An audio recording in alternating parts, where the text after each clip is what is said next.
now. Live, this is 8 News Now. Good day. Ain't no party like the Democratic Party, because the Democratic Party don't stop. Woo! A blue wave swept across Nevada last night in some of the most watched political races on election night. It is 4 o'clock. It is the morning after election night. Thanks for joining us here on Good Day. I'm John Langler. I'm Kirsten Joyce. Democrats took several key victories in our state. Nationally, the party regained control of the U.S. House of Representatives. Meantime, Republicans extended their majority in the U.S. Senate. This morning, we're going to be covering all of the contested races, the most contested races here in Nevada. And we start with Orko Mena joining us this morning and breaking down the heated battle for Senate and the congressional races that played out here in the Silver State. Well, John and Kirsten, these congressional races were extremely important for both parties here in Nevada, with Republicans trying to maintain control of both houses of Congress and Democrats trying to shake up the balance of power in Washington. All eyes were on the U.S. Senate race between Republican incumbent Dean Heller and his Democratic challenger Jackie Rosen. Now, this was a very heated campaign for both sides, with Heller and Rosen pretty much neck and neck up until election night.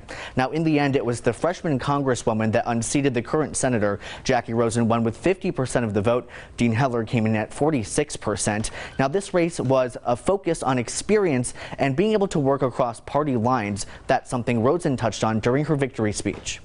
I will never forget where I came from, and I will always put Nevada first. I will work each and every day to represent all the people of our state, to provide first-class constituent services, and to find common ground with anyone in the Senate who has an idea that benefits Nevada. Now, Dean Heller was the only Republican incumbent in the nation up for re-election in a state where President Trump lost. He had not lost an election in 30 years, but that changed obviously last night. Although he was disappointed by the outcome, Heller offered to help Rosen in her new role.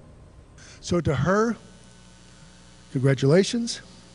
The best of luck. She's my senator, and if there's anything that I can do to help her in this transition, myself and my staff are willing to do so.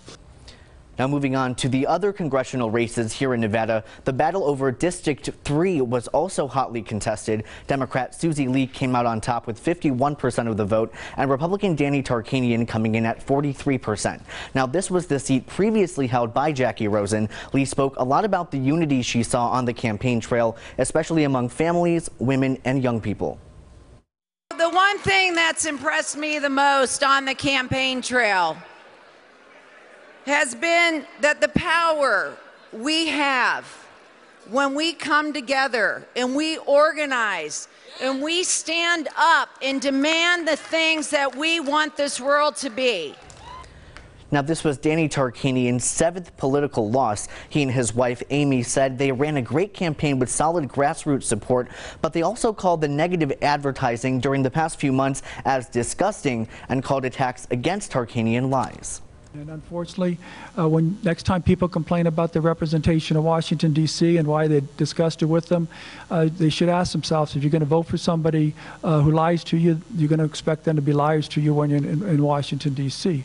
Please, there is no room for the voters to complain when you're going to put a liar into office. It is your fault.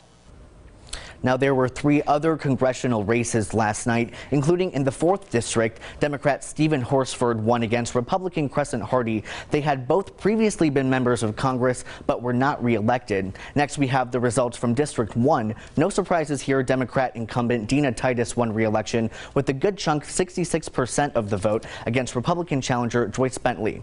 And for District 2, again, no surprises here. Republican incumbent Mark Amodi beat out Democrat Clint Coble with an 18-point lead.